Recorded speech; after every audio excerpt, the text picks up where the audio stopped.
L'Europe encore, avec une réunion cruciale concernant les salariés détachés, les artisans polonais, tchèques ou portugais qui viennent travailler dans notre pays, mais dont les charges sociales sont payées chez eux.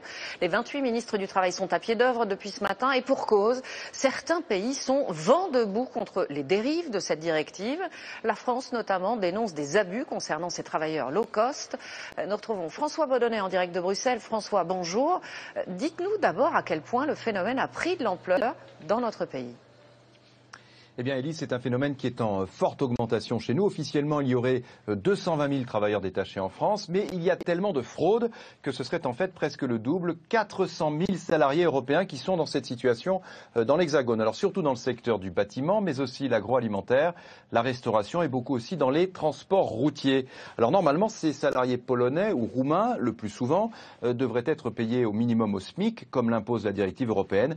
Mais dans la pratique, ils ne touchent parfois que 5 € de l'heure, à raison de 50 à 60 heures par semaine. François, sur quoi les discussions achoppent-elles au niveau européen ?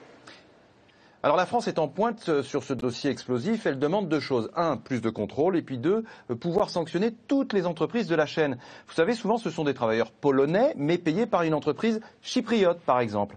Alors face à Paris, il y a Varsovie et Londres qui ne veulent rien changer.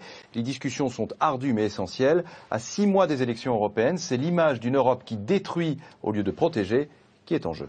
Merci à vous François, vous étiez en direct de Bruxelles et si vous voulez en savoir plus sur ce dossier, n'hésitez pas à consulter notre site internet france-tv-info.fr.